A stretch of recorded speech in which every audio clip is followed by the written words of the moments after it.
Hola, muy buenas noches. Bienvenidos a la trama de esta noche, donde nos vamos a meter en un tema picante, un tema que te va a dejar pensando, porque nos atraviesa a todos. Se trata de la mentira. Los argentinos y la mentira. ¿Por qué somos vulnerables a la mentira? ¿Por qué nos mienten? ¿Por qué mentimos?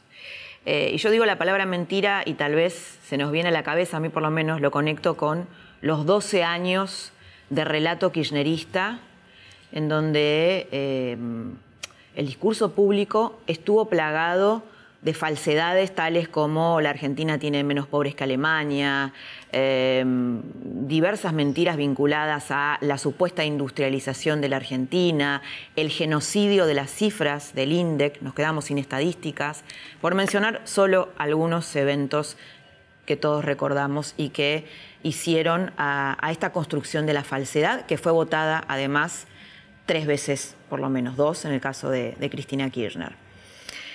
Hay una idea que hace la argentinidad, que es que mentir tiene alguna función estratégica. Es decir, la mentira nos sirve para conseguir algo que deseamos y que no podríamos conseguir a través de la verdad. En el caso, por ejemplo, del tema de las estadísticas truchas, Cristina Kirchner en algún momento decía, bueno, pero si todos van a truchar, truchemos nosotros también, ¿no? Obviamente ahí había toda una argumentación de por qué se mentía o por qué se ocultaba. El problema es, bueno, supongamos, aceptemos la premisa de que la mentira tiene alguna funcionalidad estratégica. ¿Cuál es el problema de mentir? Bueno, el problema de mentir es que el grado de desarrollo de las sociedades está vinculado al grado de verdad que pueden soportar. De la misma manera que las familias, ¿no? Que cualquier organización, pero en una familia el grado de verdad que tiene esa familia para afrontar sus problemas se vincula con su grado de salud mental. Si yo quiero correr una maratón, necesito saber cuáles son mis análisis de sangre correctos, ¿no? Lo mismo sucede con un país. Necesito tener estadísticas confiables para planificar estrategias de desarrollo. Si yo falseo esas estrategias, si yo las trucho, es muy difícilmente pueda tener un esquema de país de desarrollo y una proyección de país en el futuro, ¿no? Planificar la Argentina de acá a 20 o 30 años. Si vemos la relación que tienen los países más desarrollados con la mentira, vemos que la tolerancia a la mentira es mucho menor a la mentira pública. Hay menos espacio para tergiversar la realidad o hay mayores castigos para la mentira. Esta semana la expresidenta Cristina Kirchner lanzó un libro cuyo título es muy paradójico, teniendo en cuenta esto que estábamos contando recién. Se llama Sinceramente. Sinceramente, escrito de su puño y letra, sobre una tapa en un azul profundo que se asemeja a un cuaderno Rivadavia. Es su forma de responder, pareciera que es su forma de responder a la tapa de los cuadernos Gloria de Oscar Centeno, del chofer Centeno. Esta semana también circuló esta justificación a esa gran falsedad, a ese gran fraude que es la corrupción pública. Circuló esta argumentación que hizo Manzanares, del contador de los Kirchner, cuando contó que la justificación de la corrupción era que los Kirchner le cobraban un impuesto a la patria por hacer las cosas bien. Aunque esté en su peor momento, Cambiemos, cuando la gente elige Cambiemos, en el 2015, más allá del gobierno, elige un vehículo para ser más honestos, ¿no? Hay un grupo de la sociedad argentina que quiso en ese cambio tener un mayor contacto con la realidad. Y la realidad está llena de noticias malas económicamente para la Argentina. Tenemos un 32% de pobres. No tenemos menos pobres que Alemania, como rezaba el relato del kirchnerismo. Pero solamente desde la verdad es desde donde podemos construir. Se mete en todo el tema de la mentira, el tema de las noticias falsas, de las fake news. Empezamos un año electoral y todo indica que vamos a tener muchas noticias falsas. Esto tiene que ver con esta idea de la posverdad, ¿no? Que circula mucho esta idea de la posverdad, mucha gente no sabe bien de qué se trata.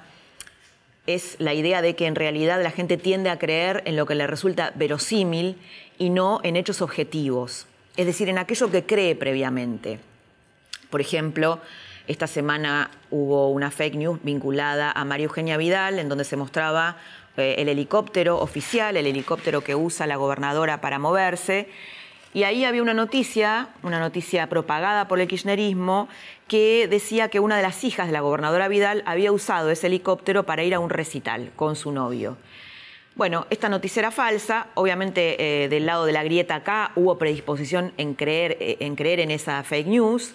Hay una organización en la Argentina que se llama Chequeado, que la dirige Laura Sommer, y es un grupo de periodistas que se dedican a verificar el discurso público. En general, cuando este discurso público se verifica, el resultado que arroja es que tanto la oposición como el oficialismo miente con distintos grados, ¿no? Las mentiras tienen distintos grados. Tenés el secretismo, que es ocultar información. Por ejemplo, el kirchnerismo era especialista en secretismo, en blindar la información, que es también un modo de manejar el poder. Tenés ambigüedades, mentiras a medias. Macri es más afecto a ese tipo de medias verdades, ¿no? Cuando dice un discurso público, bueno, tapa algunas cosas, suaviza otras. De hecho, cuando asumió no dijo toda la verdad.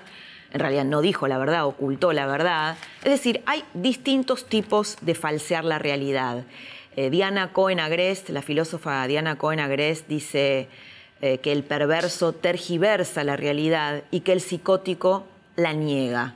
Es una buena definición para entrar en clima en la trama de esta noche, que tiene como protagonista a un psicoanalista brillante, que es José Abadi, que además mezcla muy bien lo colectivo con lo individual. Te invito a entrar a una charla apasionante, que te va a dejar pensando mucho en nuestra argentinidad, en nosotros, en nuestras familias, en nuestro país, en las decisiones que tomamos. Abadi se mete en todas estas cosas, en anécdotas grandes y pequeñas. La trama de esta noche empieza de esta manera.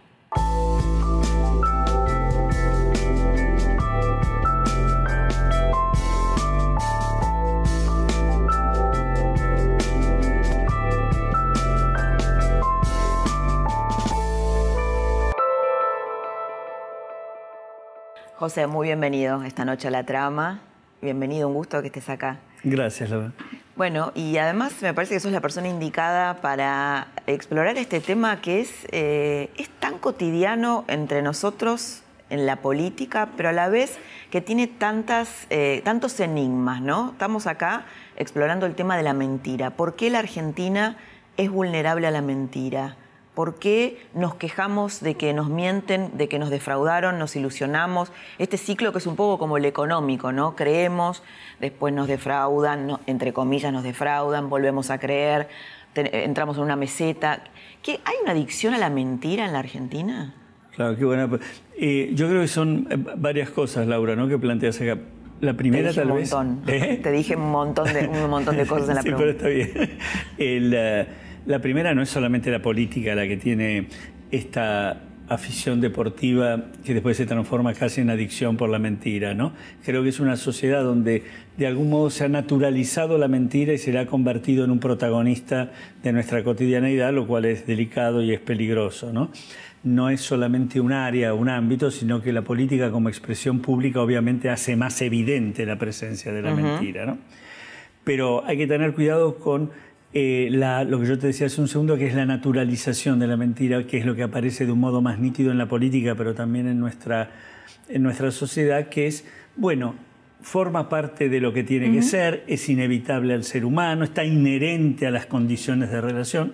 Tampoco puedes ir por la vida con la verdad desnuda, claro. Eso no lo hace nadie. Hay toda una serie de afirmaciones que por repetitivas a veces se las convierten en verdades y no lo son, que nos hace perder, yo creo que uno de los sentidos fundamentales, que es la importancia de la verdad.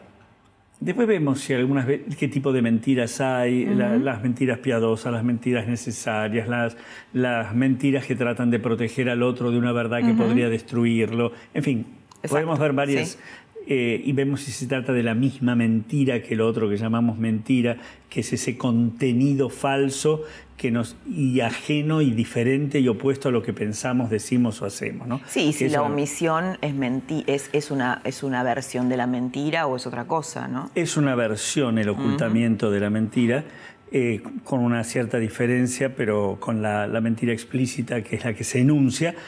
Pero... Por ejemplo, si lo linkeamos, que acá en la trama estamos vinculándolo con lo social, con lo colectivo, por ejemplo, este debate que se da ahora de Macri debía haber dicho toda la verdad de la herencia recibida de la Argentina o no debía haberlo dicho, lo ocultó. Bueno, él da su justificación. Digo, también está dentro de este debate, ¿no? Claro.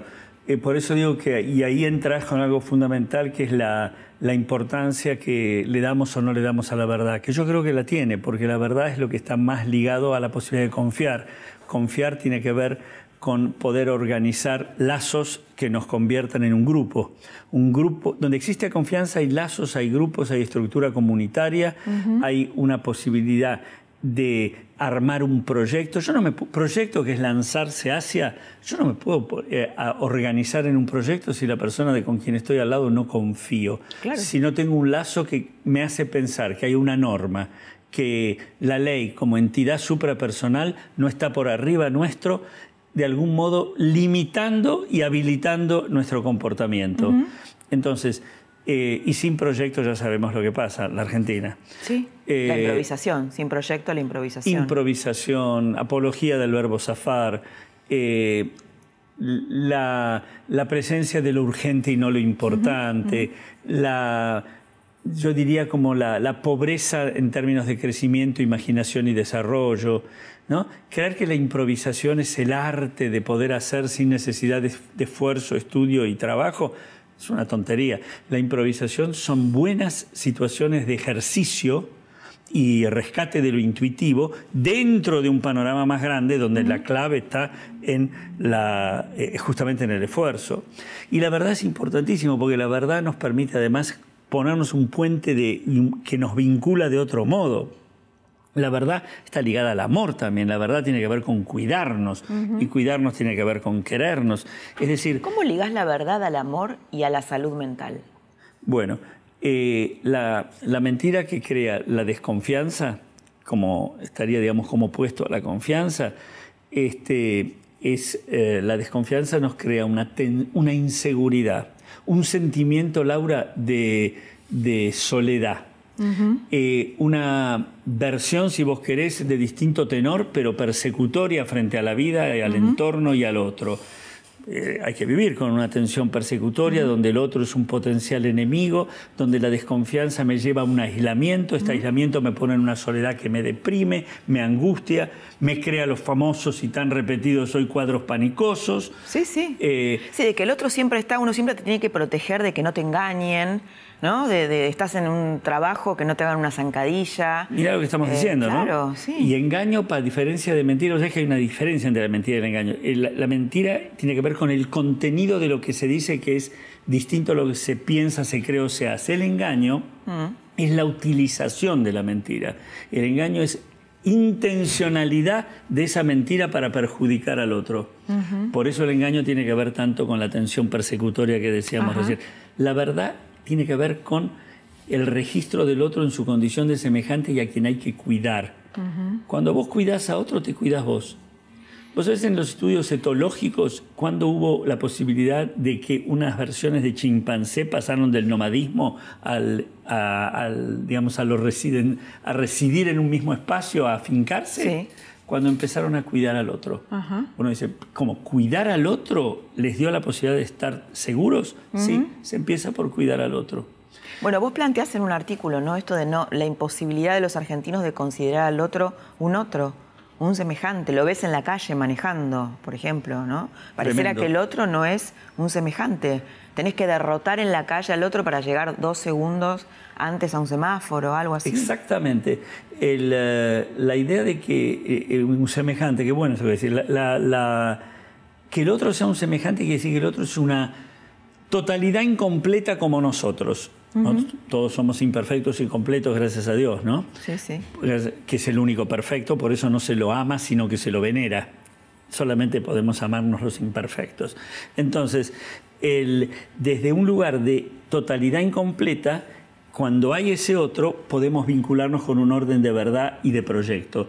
Cuando en realidad el otro se llama en psicoanálisis, es objeto parcial, ¿vale? Es decir, es una parte que yo uso para algo, pero no es un semejante, como dirías vos.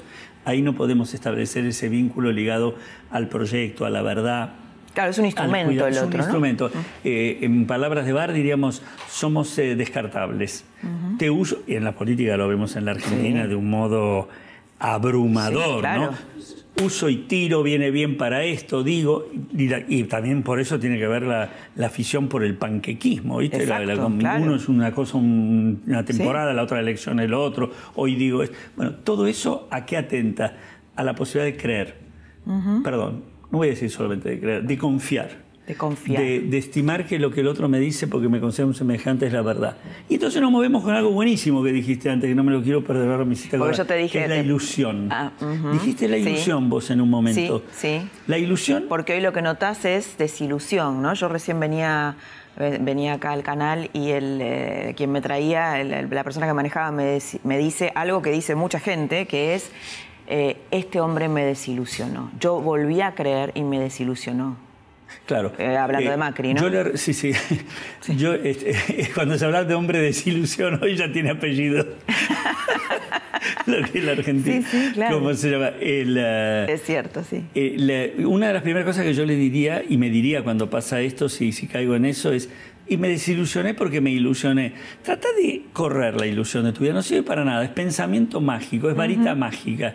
¿Te acuerdas cuando es creer que somos dotados naturales? Es todo ese disparate, ¿no? Los argentinos estamos condenados al éxito. Toda esa versión de disparates. ¿Cómo se llama? La ilusión es un atentado a la sinergia entre el entusiasmo y la razón. Cree en la esperanza. Tengamos confianza más que fe. Tengamos una serie de convicciones que tengan que ver con algo que vamos a conseguir porque lo buscamos y esperamos que esto se pueda dar a partir de nuestro encuentro, de nuestro trabajo compartido. La ilusión es un lugar pasivo. Y es más infantil, ¿no? Totalmente. Pensamiento infantil, narcisista, pasivo, salvador, dotados naturales. Algo va a ocurrir y esto se va a terminar. Veranito. Claro. Alguien me va a aliviar el trabajo que yo tengo que hacer, ¿no? Porque como sociedad también tenemos que hacer un trabajo... Es el mundo del deseo, Laura. El mundo del deseo y no el mundo del quiero. Yo lo puse en un libro, eso de felicidad también se vive, que cuando estamos atrapados en creer que las cosas las vamos a conseguir porque solamente deseamos, estamos fritos. Tenemos que convertir el deseo en el quiero. El guión que cambia el desear o que transforma el desear, que vale, pero como primera instancia, en el querer, es la voluntad.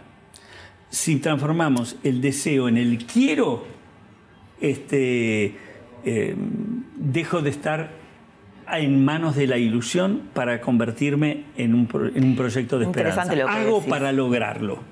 Sí, porque además son palabras que tienen que ver con la madurez e inmadurez, ¿no? O sea, vos estás conectando la ilusión con la inmadurez y la esperanza con una sociedad más madura, Claro. ¿no? Que se posiciona desde otro lugar. Y la sociedad más madura, Laura, si me perdonás un segundito, tiene que ver con la ética, con la moral cívica y que permite conformar una amistad cívica. Lo que yo llamo una amistad cívica significa la posibilidad de una comunidad.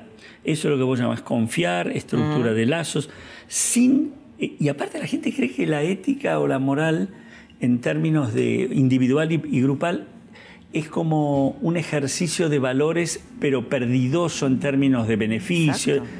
Es muy productiva la ética singular y grupal y la moral. Se gana con eso, no se puede. Yo creo que los comunicadores también tenemos mucha responsabilidad en eso, ¿no? En transmitir eso. Por ejemplo, vos estudias historia y decís, uy, Belgrano, qué ético, murió pobre. Claro, entonces vos decís, ética, moral, eso es perdidoso. Qué notable esto que decís, ¿eh? Tenés razón. Esta especie de causalidad que le damos un valor de absoluto interesantísimo. Era un tipo honesto, murió pobre. Claro. Los honestos no pueden ser ricos. Tremendo. Los honestos solo son aquellos que padecen y se sacrifican. Aparte confundimos sacrificio con esfuerzo. El esfuerzo, bienvenido. ¿El sacrificio por qué? Y el vivo zafa. El vivo zafa. Y aparte llama, y zafar se cree que es ganar. ¿Dónde se ha visto que zafarse a ganar? Bueno, por eso digo, me parece que todo eso hace la vulnerabilidad, el engaño y la mentira. Enorme vulnerabilidad. Y hace a tu primera pregunta, o a una de tus preguntas, que es, no dijo toda la verdad. Es decir, ¿qué se está diciendo ahí? Hubo una parte de la verdad que la ocultó. El ocultamiento como forma de la mentira es nos mintió. Y sí, digamos, desde el punto de vista de lo que sería el ocultamiento, no fue dicho toda la verdad que estaba allí en juego. Verdad que los argentinos nos habíamos ocupado tenazmente y con gran talento en negar, porque había miles de cosas evidentes, como sigue habiendo en determinadas manifestaciones, que seguimos creyendo en ellas, ¿no? Por eso, creer está bien hasta ahí. Después también, por favor, pensemos. Y no decir toda la verdad es no decir, si vos querés, la mentira en términos de lo que digo es falso, pero oculto una parte. ¿Por qué lo hizo? Porque pensaba que eso era riesgoso, más que riesgoso lo pensaba peligroso. Sí. No creía que aportaba algo que hacía la construcción de un proyecto, sino que disolvía una expectativa optimista y eso nos hubiera hundido en la depresión. En último término, él te diría, no fue en beneficio mío que lo oculté, sino de un proyecto que los incluía a todos. ¿Estaba en lo cierto? ¿Estaba equivocado? ¿Es lo correcto o lo incorrecto? Eso ya muchos tendrán cada uno su opinión. Lo que sí sabemos es que no tiene el carácter de la intencionalidad del engaño para perjudicar. Sí, sí, sí. Sí, bueno, y como consecuencia de eso tenemos una sucesión de malas noticias económicas casi todos los días, ¿no? Como hoy hay un INDEC que dice la verdad, tenemos, claro, inflación más alta de la esperada, un índice de pobreza que es enorme y esto, ¿no? La verdad de la Argentina, que es esta. Claro. Qué importante esto, la verdad de la Argentina, ¿no? Porque nosotros seguimos queriendo creer en una Argentina poderosa que por alguna serie de avatares que generalmente culpamos a alguien no ha logrado su plenitud. No, es mucho más complejo, tiene que ver con salir de la ilusión, con un trabajo coordinado, con una estructura en la cual la norma esté en juego, que tiene que ver Cuando con hablas de la norma es la ley, te estás hablando de la ley. Sin ley no hay justicia, y sin justicia olvídate. En lugar de... y justicia es sanción también, que quede claro. Sin esto, la desconfianza es la rectora de nuestra... Y entonces cuando empezamos en una situación de soledad, aislamiento, miedo, buscamos la magia, el salvador, la salvadora, y nos tragamos cualquier verso, ¿no? Hemos tenido años y años donde nos han contado de un país que no sé... sí sé en realidad, desde el deseo y no desde la racionalidad, han querido creer que se estaba organizando un gran país y estaba siendo desvalijado. Ahora, yo te voy a traducir, si hay políticos que nos están mirando, periodistas políticos, la conclusión de esto que estamos hablando es, sí, esto está muy bueno, son buenas intenciones, pero esto es buenismo, ¿no? En la política no puede ser buenismo y la mentira tiene una utilidad. Yo creo que hay una creencia profunda en la política argentina, que incluye el periodismo político, de que la mentira es útil. Qué bueno esto, porque además decís algo más, ¿no? Decís, se confunde lo bueno con lo tonto y lo tonto con lo perdidoso. Sí, en cambio, ese es el buenismo, ¿no? Claro, no se puede ser una persona honesta, con valores, con un trabajo concienzudo, con la capacidad de razonar, de pensar y de admitir errores, de aceptar que a veces se pierde e ir para adelante. Ese individuo, como juega con reglas claras, o en todo caso, digamos lo mejor, como acepta reglas suprapersonales, está destinado al fracaso. Exacto. En cambio, el mentiroso, el malo, entre comillas, como piensa en ganar, nos va a beneficiar a todos. No, el mentiroso piensa en ganar él.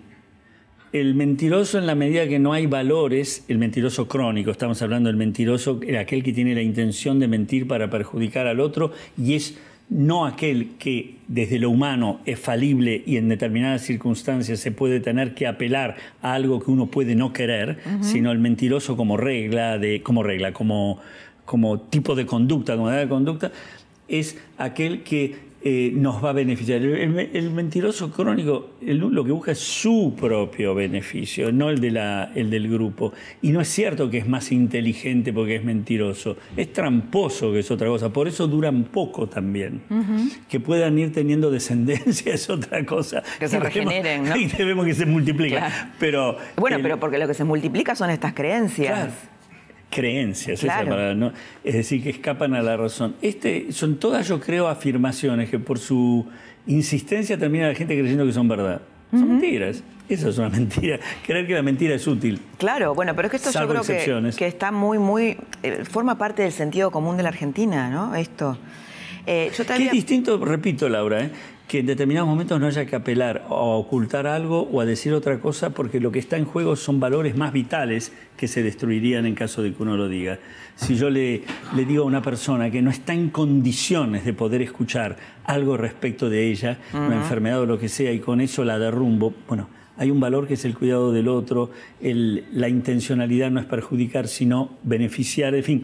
Hay un valor superior a la verdad. Un valor superior a la verdad, en ese caso, que es el cuidado del otro. Claro, un valor que es un cuidado del otro que necesita probablemente que determinada verdad no le sea dicha en ese momento en función del derrumbe que produciría de esa persona y de su salud, por ejemplo, ¿no? Ahora, José, conectándolo con lo que... Sería sincericidio. Claro, eso. claro. Sería una verdad más destructiva que constructiva, ¿no? Claro. Conectándolo con el tema de la Argentina y la verdad y la mentira, ¿vos crees que en el 2015 hubo una intención de acercarnos más a la verdad? Sí. Como sociedad. Los que dijeron que no a lo que estaba, creo que pretendían una variable que tuviera la verdad más como, sin duda, más cerca de nuestra identidad, de nuestro lugar.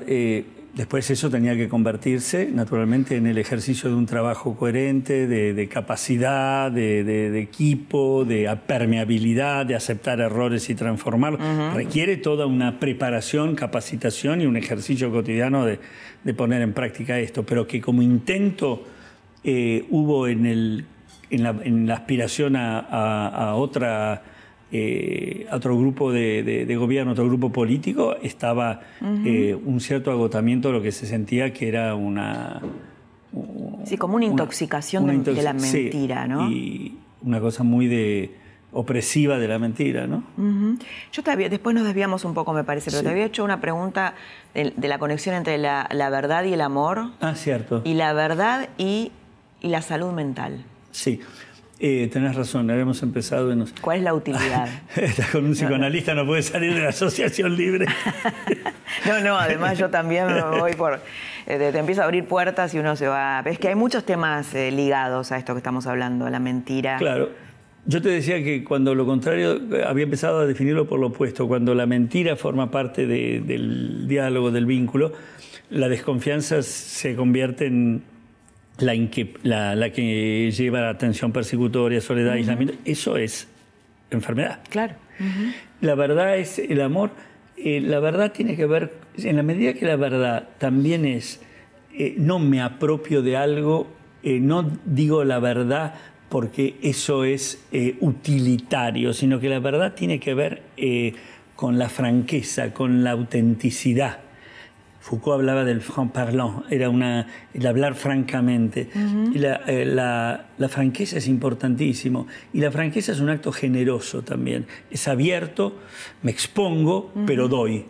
Y yo creo que en la medida que pueda asociarse a exponerse en términos de dar al otro y de, si vos querés, como una conducta de brindar, de apertura y generosa, es algo ligado al amor. ¿Y ves alguna conexión entre la verdad y los grados de desarrollo de los países? Sí, porque la verdad está ligada a un cierto ejercicio de la razón también, que tiene que ver, es razón, valores, tiene que ver con esa ética individual y pública, la moral pública, la amistad cívica. La verdad tiene que ver con buscar el proyecto, es decir, buscar el progreso, la realización a través de herramientas posibles y no artificiales, que son mentiras, posibles. Y yo creo que la verdad nos pone en la posibilidad de alcanzar algo mejor, porque tiene que ver con insisto, con lo posible. La mentira es la ilusión, que es hacer creer que lo imposible va a ser. Por lo tanto, lleva a la desilusión. La verdad, en la medida que pueda estar presente como herramienta para buscar algo que deseamos y que queremos, sí, nos permite crecer.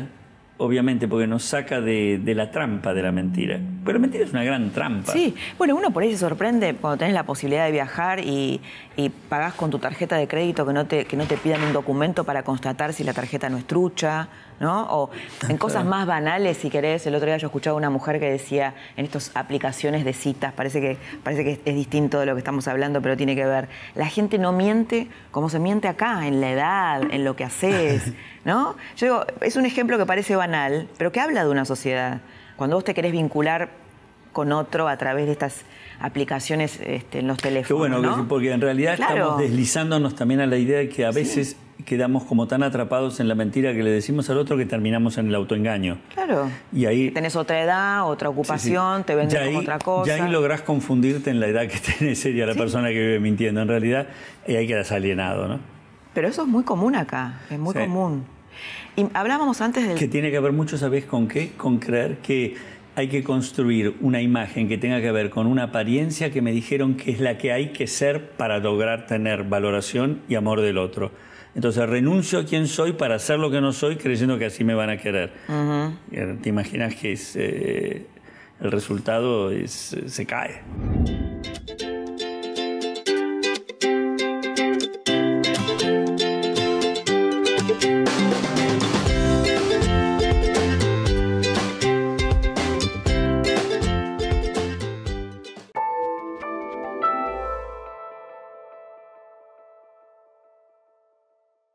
En el tramo de la entrevista que vas a ver ahora, Abadi dice un concepto muy interesante, que es que a la Argentina le falta función paterna. ¿Y qué función paterna en el psicoanálisis? Es la idea de que un padre brinda las reglas, que ordena esa sociedad. Otros psicólogos dicen, la Argentina tiene mucha energía madre, por eso es una sociedad litigante, una sociedad que reclama, una sociedad que se victimiza. Lo escuchamos ahora. Vos antes hablabas de la ley y el castigo, ¿no? O sea, la consecuencia. La sanción. La sanción, sí. Creo que también está muy ligado a que en esta sociedad hay también una creencia de que el que las hace no las paga. Son bastante realistas. No, claro, sí. Claro, entonces por eso también te habilita a engañar, porque vos engañás y no tiene costo. La sensación de humillación que se siente cuando ves la impudicia con que se hacen ciertas cosas y no pasa nada, la sensación que uno tiene es de humillación, de falta de reconocimiento del propio esfuerzo, de expropiación de lo que es de uno en términos de valores morales y de bienes materiales. La ausencia de sanción está permitido hacer cualquier cosa si tenés los recursos para después tapar el acceso a la verdad y a la justicia. No hay república, se olvídalo. No, claro. Sí, el tema, me quedé pensando en esto que decías de la norma, ¿no? De que para nosotros la norma no significa mucho, la ley. Hace un tiempo, creo que no debe haber cambiado, una encuestadora que es Poliarquía hizo una encuesta sobre qué pensaban los argentinos de la ley, si respetaban la ley, cuál era el grado de respeto frente a la ley. Y la mayoría decía que sí, que respetaba la ley en tanto esa ley no los perjudicara.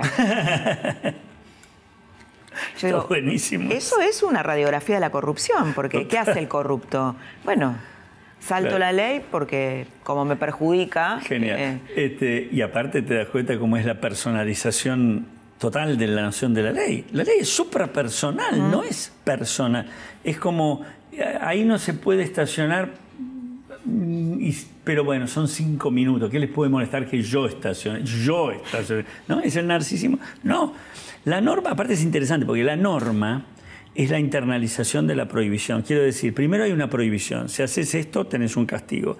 Después, cuando una sociedad progresa y madura, no hace falta que esté la prohibición, te hago la multa si haces la infracción, sino que no la hago porque yo pienso que hacerla no solamente está mal para el otro o para una ley suprapersonal, sino que también me perjudica, porque aparece la idea de la desconfianza, etcétera, etcétera. Entonces la norma es mi propia conciencia crítica.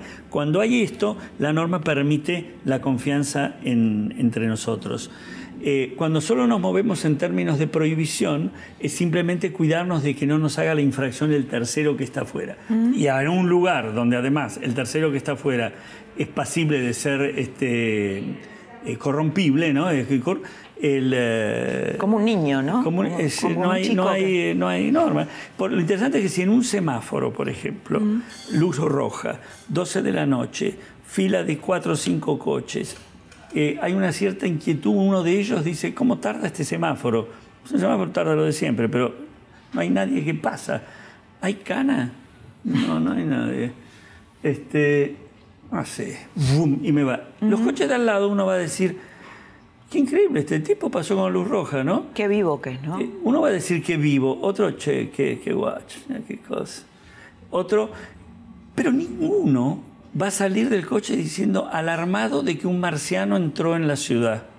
Es decir, ninguno va a decir, ¿qué? No te puedo creer. ¿Lo vieron? ¿Era un hombre? Es decir, porque no hay norma. No hay lo posible y lo imposible, está ligado a la norma en términos de lo cultural, social. Cuando no sucede eso, es porque todo vale. Es decir, yo me acuerdo una vez que tenía 20 años, hace mucho, estaba en Suiza, estábamos con un amigo, era tardísimo, no había un suizo despierto. En Suiza tardísimo son las 10 más o menos. ¿Y cómo se llama? Y bueno, había un hombre, crucé la calle, pero si no había ningún coche, y me pararon y me querían multar. Y yo en una especie de ingenuidad, pero que era otra cosa. Ingenuidad con argentinidad. Exactamente, le digo, pero no pasaba nadie. El tipo me miró como extrañado, primero, pero el semáforo en rojo dice que no se puede pasar. Claro, no sé claro. ¿Qué hay cuando? Esto tiene que ver con lo suprapersonal. Claro. No sé si vos alguna vez fuiste en Estados Unidos que dice stop en la calle. No, al principio crees que es ir más despacio. No dice vaya más despacio, dice stop. Pero ¿para qué voy a stop si no viene nada? Claro. Porque dice, bueno, esto claro. tiene que ver con que hay una regla suprapersonal. Eso tranquiliza en lugar de oprimir. Bueno, hace poco, ¿te acordás? En una playa que no se podía en la costa, que había un cartel de que no podías meterte ahí, se metió un hombre con un chiquito de 8 años y se murió el hombre, creo, por salvar al chiquito. Digo, pero esto es algo constante, ¿no? O sea, vos tenés un constante, cartel peligroso que te dice... en lugar de útil y alienante. Es decir, perdidoso y, como decís vos, enfermante. ¿Y qué hace la diferencia en...? Sí, estoy pensando en Colonia. Vos vas a Colonia y los autos te paran sin necesidad... no hay semáforos en la mayoría de las calles de Colonia y los autos paran para que pase la gente, ¿no? O sea, ni siquiera hace falta irse. Acá las rayas blancas son las rayas peatonales. Estoy seguro que si haces una encuesta te dicen que es una estética arquitectónica que se puso para ver cómo... Nadie debe pensar que es para que pase primero el peatón. Y es genial lo de las rayas peatonales. Viste que uno de los motivos por los cuales uno no para es porque el de atrás te choca, porque no está dentro de su paisaje de expectativas que vos respetes que la raya peatonal es primero para el peatón. Y es mejor todavía, si llegas a parar porque vas solo, el peatón que cruza te agradece. ¿No es genial que te agradezca porque respetas las normas? ¿Y qué es más genial todavía? Es que en este vos contexto... no decís de nada.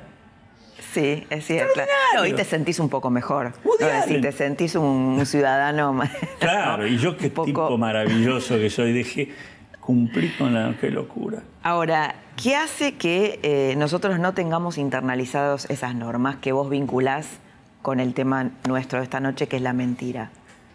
Yo creo que hay hay un deterioro que se fue dando a partir de determinadas... el deterioro institucional genera un déficit de la legitimidad de la autoridad.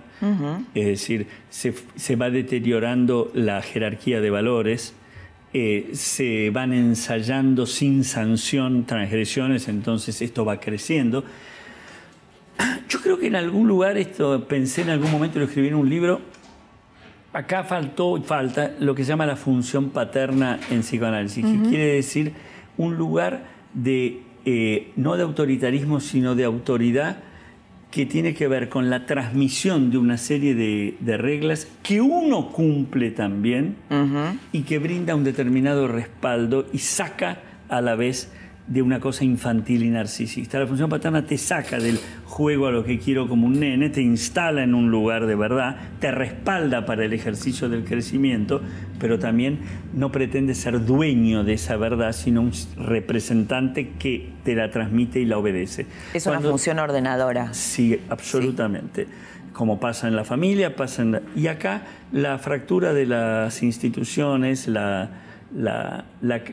de algún modo, si vos querés, el atravesamiento de una tabla de valores que permite la confianza para volver, fue llevando progresivamente a identificaciones con la corrupción, es decir, identificaciones con lo que llamamos el agresor. Me jorobaron, bueno, en lugar de corregir ante la imposibilidad de hacerlo, me identifico y yo también lo hago, en la cosa autodestructiva, en la desilusión que muchas veces cuando proviene de la ilusión provoca la depresión.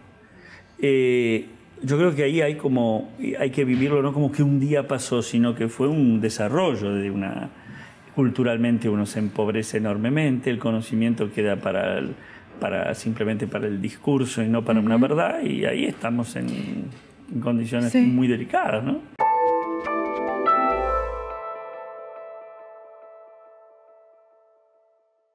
Vos sabés que esto tengo una hipótesis, a ver qué pensás con respecto a cómo se construye. Me parece que también hay en la Argentina, sobre todo en la clase media argentina, esta necesidad de dar una imagen hacia afuera que no se corresponde con la realidad, ¿no? Estos déficit fiscal constante que tiene la Argentina, si vos lo conectás con lo micro, es familias que gastan por encima de sus posibilidades. Sí, ¿no? ¿Para qué? Para el afuera. Yo muchas veces pensé, no sé qué pensás. No, sí, eso, sí, obviamente. Ya voy a arreglármelas de algún modo. De cómo se armó la Argentina, ¿no? Con la inmigración, con inmigrantes que venían a hacer la América y que tenían una necesidad de que les vaya bien para justificar ese sacrificio de haberse desarraigado, ¿no? De mi hijo, el doctor, del progreso, de necesitar mostrar hacia afuera. No sé si tiene que ver, pero muchas veces lo pensé así. Vos sabés que yo creo que los inmigrantes, en realidad, lo que vos señalás es cuánto pudo haber un enraizamiento con esta tierra y sentirla desde un lugar de amor por lo propio que la lleva a través de la verdad y del trabajo a defenderla, o cuánto hay usufructuarla, eso es lo que vos de usufructuarla y solamente. También, sí, y también de la necesidad de justificar el desarraigo de haberte venido a otro país y que realmente esa movida valió la pena y necesito mostrarte esos logros y tal vez exagerarlo. Pero ¿no? Si no me enraizo, también pienso que estoy allá en lugar de acá. Sí. Soy de allá, no soy de acá, sería. Voy a volver. No hay el enraizamiento en la tierra de uno lleva a que lo que es casi te diría así, a que lo público es privado. Porque acá lo público no es privado. Acá se puede romper un banquito de una plaza creyendo que rompes algo que no es tuyo. Exacto. Absurdo, es tuyo, es público. Pero eso tiene que ver con cuánto esto es... Lo público es de todos, tiene que ver con el enraizamiento. Vos sabés que también tiene que ver esto que dice... Yo creo, me puedo equivocar, que acá falta una historia, pero con minúscula, como una especie de, no te digo cuento, sino de narrativa. Una narrativa. De narrativa que nos dé una cierta trascendencia, que tenga una cierta mística con minúscula, que nos otorgue una especie de unidad, de integración, no de unidad distinta. Cuando Augusto... ya convertido en Augusto, deja de ser el sobrino de Julio César para ser ya un emperador y se hace llamar Augusto, había invadido Grecia. Los griegos no eran sometidos. O sea, que los griegos los habían cautivado los romanos, tenían como un lugar de imposibilidad de ser dominados. Entonces lo llama Mecenas Augusto, que sería el que hoy sería su secretario de Cultura, digamos. ¿Sí? Y le dice: Mecenas, ¿me decís qué está pasando en Grecia? Estamos allí, les mandamos las legiones y los legionarios dicen que se ven cautivados por los griegos en lugar de poder someterlos. Y parece que Mecenas le dice: estamos en un problema. Dice: ¿cuál? Es que esta gente es libre. Dice: explícame, le dice Augusto. Y le dice: tenían un tipo que les escribió la Ilíada después vino la Odisea. Ellos creen que descienden de héroes, de los dioses. Tienen una teoría de que Grecia está atravesada por un proyecto de creación de mundo. Es muy difícil, tienen una unidad donde no sienten que es simplemente carnalidad temporal. Claro, como en una relación de pareja que tiene una historia larga, ¿no? Tenían un relato que los unía. Claro. Y Augusto tiene una cosa muy interesante. En lugar de decirle mandale más legiones y liquidalos, dijo algo muy interesante. Le dice a Mecenas, conseguime cheque a alguna de la gente, porque él tenía un movimiento cultural importante en la época de Augusto, que alguno de los muchachos que tenemos nos escriba algo como la Ilíada. Me parece que Mecenas le dice, bueno, Horacio está muy bucólico, Ovidio está con sus cosas de amor. Virgilio, le dice Augusto. Sí, pero Virgilio es de muy mal humor, le dice. No, pero explicarle que quiero que no ponga ningún personaje del poder actual ni ningún nombre propio. Hable del legionario, del campesino, del ciudad. Se escribe la Eneida. Y la Eneida otorga, desde una antropología, de investigación antropológica, social, cultural, la anécdota, la historia que permite que empiece un nivel de trascendencia del Imperio Romano. Qué bueno, porque además lo que hizo fue, en vez de envidiar lo que habían hecho los griegos, admiró eso. Genial. Y lo tomó. Exactamente. ¿No? Genial. Que es lo que no hacemos nosotros. Totalmente. La sociedad argentina, la clase media urbana de nuestro país es terrible. No, envidiar no es tener lo que el otro tiene también, sino que envidiar es que al otro le falte lo que uno no tiene. Sí, destruir, desear que el otro porque no lo admirar tenga. es bueno. Porque si admiro, yo tengo curiosidad. ¿Cómo hace Laura Di Marco para hacer este programa? Y lo tiene. Ella entrevista, escucha desde allí. Qué piola. Quiere decir que no conviene. Yo voy a aprender eso. Lo aprendo y después lo hago. Exacto. Y gano yo también. Y le quité al otro. No, si ya no hay una sola torta. Claro. Es decir, la es una mirada de escasez. Crece. ¿No? Claro. Sí, bueno, tenemos creo que esas creencias invertidas, ¿no? Es admiración y aprendizaje están aliados. Claro, claro. Fascinación y envidia es también. Cómo tuvo este logro, seguro que algo malo hizo, algo espurio, y ojalá no lo tenga más. Exactamente. Este es el pensamiento. Y el resentimiento es una cosa tremenda, porque el resentimiento te hipoteca, es decir, te ocupa. Como un ejército enemigo ocupa una ciudad, el resentimiento ocupa tu yo, te saca tu parte de tu auténtico yo y estás como capturado en un, entre comillas, envidia, odio, bronca, etcétera, que en lugar de permitirte permeablemente aprender y crecer, lo único que pretende es destruir, porque el resentimiento también tiene que ver con la incapacidad de condenar por un lado y sancionar, como también en algún sentido de, si se puede y te parece, de perdonarlo. Y si no lo perdonás, por lo menos que la condena y la sanción no estén ocupando tu yo de manera que te inhiba tu propio desarrollo. Claro, y que te quite energía, ¿no? Que te quite una energía enorme. José, para cerrar esta charla larga, fascinante, me encantó la intensidad, todas las cosas que... Bueno, todos los recorridos que hicimos. Vos hablaste de la función paterna. Sí. Perón o Alfonsín, o bueno, si vamos a los caudillos también, pero digamos, la historia relativamente reciente, ¿no ocuparon una función paterna? Yo creo que Alfonsín y Perón o el Perón inicial y Alfonsín son muy distintos, ¿no? Alfonsín, sí, sin duda, sí. Alfonsín me parece que no pretendió presentarse como el padre omnipotente. Pretendió intentó de ser representante de un proyecto de respeto de democracia, de aprendizaje. Creo que más allá de cómo le fue en alguna de sus historias, apareció como la esperanza de un proyecto democrático después de los genocidas, ¿no? Sí, la dictadura. Claro. Sí, sí. Perón devino, no sé cuánto por él, cuánto por en la pretensión de... o se lo convirtió en un mito más que pero en un mito no como mito útil, sino en una idealización, diría, en un todopoderoso. Cuando eso sucede, es delicado, estamos frente a una infantilización de la gente, a una omnipotencia que si se la cree quien la protagoniza o la encarna para peor, deja para mí en una situación de inmadurez, más allá de los muchos progresos que hubo en términos sociales en las primeras presidencias de Perón, ¿no? ¿Y Macri? Macri tuvo que ver con una expectativa de cambio. En este momento creo que se lo ve como un individuo insistiendo, pero alguna gente duda de que esa convicción esté ligada a una permeabilidad para captar lo que está pasando. Macri yo creo que tiene, voy a decirte dos cosas que son delicadas, pero las voy a decir.